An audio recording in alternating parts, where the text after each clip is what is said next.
With countries like Canada, we subsidize a lot of countries and keep them going and keep them in business. In the case of Mexico, it's $300 billion a year. In the case of Canada, it's close to $200 billion a year. And I say, why are we doing this? Why are we doing this? I mean, at what point do we say, you got to work for yourselves and this is why we have the big deficits. This is why we have that amount of debt that's been placed on our heads over the last number of years. And you know, things are going poorly for Donald Trump when he is losing either his most loyal MAGA stooges or the Fox propaganda outlet. And within minutes today, he lost both. When he announced the liberation that is coming to us thanks to his tariffs, and, of course, the liberation he means is the liberation from a booming economy. That is why we see his most ardent supporters coming out against him and coming out against this tariff plan. Not just what they're saying, but what they're doing as well. We saw a legal bombshell dropped on Donald Trump's tariffs from Republicans in Congress. We're going to get into it all. But before we do, if I could quickly ask you to leave a like on this video. And if you haven't already and you enjoy our channel, hit that subscribe button.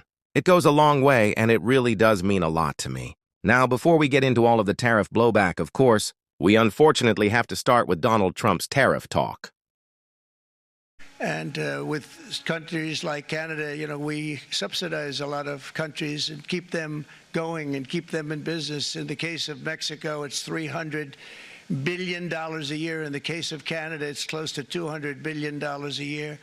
And I say, why are we doing this? Why are we doing this? I mean, at what point do we say, you got to work for yourselves and this is why we have the big deficits. This is why we have that amount of debt that's been placed on our heads over the last number of years. And Donald Trump has never once, in the entirety of his long political career, articulated any policy thought of substance and merit.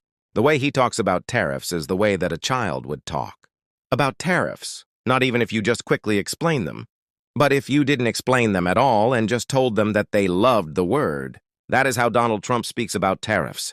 It is something that he loves because he has never been checked on it, never been asked to explain, never been asked to give any reasoning. He can just pretend to be tough. His favorite thing to do because he is so weak and insecure. But Donald Trump is now facing the music of his fake tough talk, with Republicans in the Senate responding to him. A few notable ones have spoken out, but Rand Paul really stands out above the rest because he went on Fox with Senator Tim Kaine to shred Donald Trump's tariff plan. And then, I want to get into the legal bombshell that was dropped on Trump in Congress. But first, the two senators. Opposed to the Canada tariffs for two reasons. One, we don't like tariffs, especially broad-based, generally applied tariffs. And two, we don't like government by executive emergency declaration. Trade is an Article I power for Congress. Congresses of both parties have delegated too much of this power over to a president. But when a president says Canada is in an emergency status and we need to impose a tax on the say-so of one person, we're using a little used Senate procedure to stand up and challenge the president's declaration and imposition of these taxes. Senator Paul, you hear the president saying it's not fair what countries are doing to us on a host of different products, and he does single out Canada of what they've been doing on different products, up to 100, 200% on some of them. What's the rationale for getting behind this? Well, one, we should not live under emergency rule. The Constitution said taxes are raised by Congress.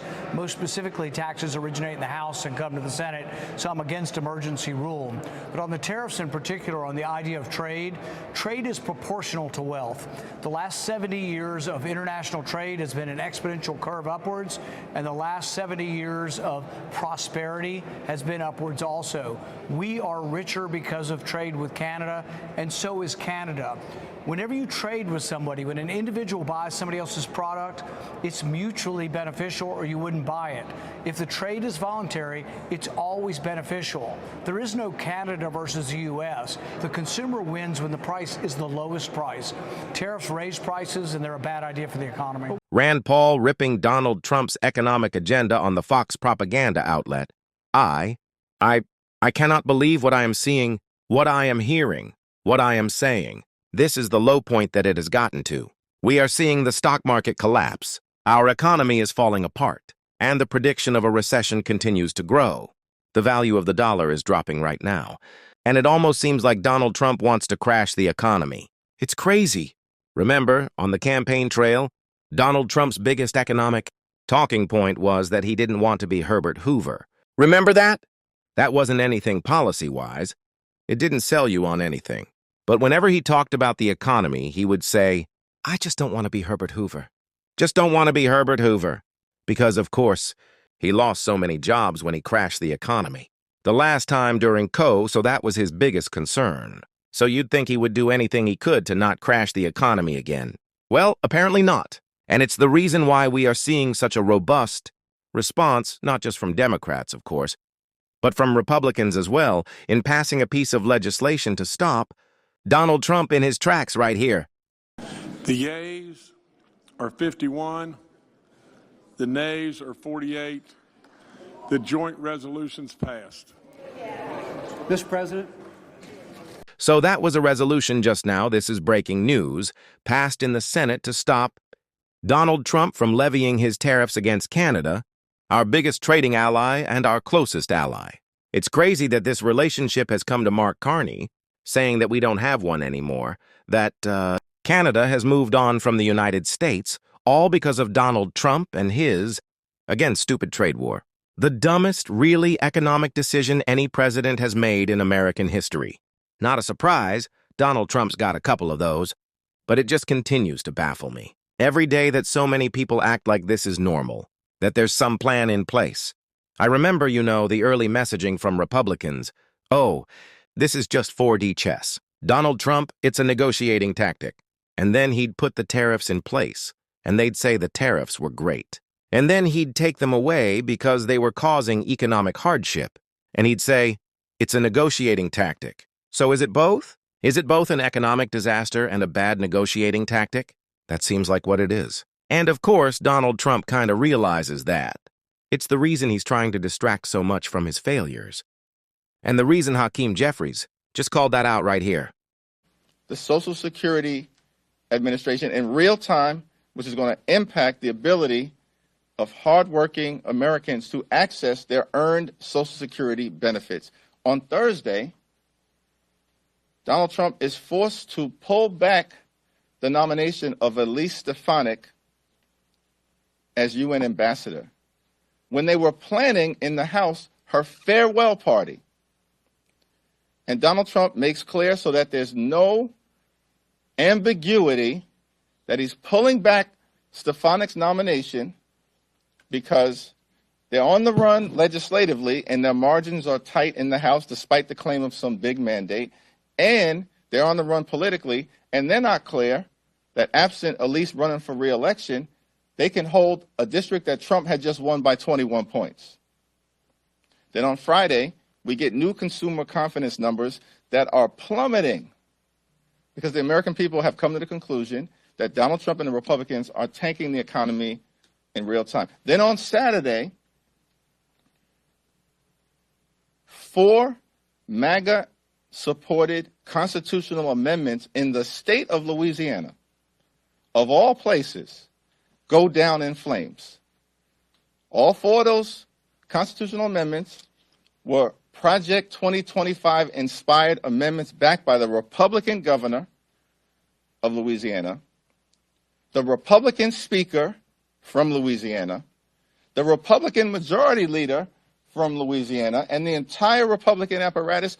All 4 constitutional amendments in Louisiana, a state that Donald Trump had just won by 22 points, go down in flames. It was a terrible week. So what happens on Sunday? He says, intentionally, I'm serious about running for a 3rd term. Why? He can't run for a 3rd term. We're not going to ever let that happen. Why does he say it? And why do some in this country chase the story as if it means anything? To distract from the terrible week that they've. It is no coincidence that Donald Trump started to do 3rd-term talk right around Liberation Day. And when we saw that horrifying piece out of The Atlantic that Donald Trump's administration admitted, on the record, to a court that they had unlawfully deported a legal permanent resident of the United States. A father. I just can't even, I still can't even believe this story. But there's no surprise that all this is happening. And Donald Trump wants to distract us. That's their game. That's what they're all about. They're just trying to move the focus from the failing economy. But it's kind of hard to do when everything's red. Grocery prices are up, and so is gas. Things are going to get expensive. And the worst part about this tariff plan for Donald Trump is that even if he does quickly come to his senses, I don't know if that's ever happened. But it's not like corporations that raise their prices are going to lower them. This is a permanent bit of inflation. This is a permanent inflationary period that Donald Trump has put us in, one that he's not going to be able to get us out of, no matter what. That's how big of a screw-up this is. But Republicans are, of course, opposing Donald Trump a little bit, Democrats a lot. And that is what we saw from Governor Josh Shapiro in this clip right here. Seen the devastating effect of trade deals that were bad for Pennsylvania, bad for America in the 90s and the early 2000s. But just by slapping across the board 20-25% tariffs as the president's doing in such a reckless way, that's not going to spur American manufacturing. I'll tell you what will spur American manufacturing. Investing in businesses here in America, not cutting money that's supposed to go to them and raising their costs. I'll tell you what else is going to make us more competitive in America. Investing in our schools and STEM education. I'll tell you what else is going to make us competitive in America. Being healthy and not eviscerating the Department of Human Services and making it harder for people to be healthy, making it harder for us to stop diseases, whether in humans or in birds. I'll tell you what else is going to make us more competitive. Investing today in our workforce so more people learn how to be welders and more people learn the skills that they need to do the jobs of today and tomorrow. All things we're doing in Pennsylvania and all things the federal government is walking back on. You want to know how to beat China? Invest in our workforce for tomorrow. Invest in American excellence. Instead, we've got a president who's hollowing out the skills that we need, divesting from business, and raising cost on consumers. That's a surefire way to fall backwards when it comes to the world order, and it's a surefire way to not be as competitive as we've been historically. We need more governors like Josh Shapiro. We need more Democrats stepping up to say what they are doing to combat Donald Trump's assault on our economy with powers to tariff that he never should have had. The whole argument from Donald Trump was that because he's, at war with Canada? Because there's been fentanyl that's come across the border? That this is a national security concern? That there are gangs in Canada? I don't really think that's happening. Yeah. Are you talking about the Mounties now? Those are the police officers. I know he's not a smart guy, but no, we need more Josh Shapiros. I'm glad the governor is stepping up, calling out this plan, talking about what he's going to do to combat it. We are going to continue to uplift what Democrats are doing to fight back on this show every single day. And if you want to support that, as always, you can hit that subscribe button, leave a like on this video, and if you stuck around to the end, drop a blue heart in the comments. Until next time, I'll see you.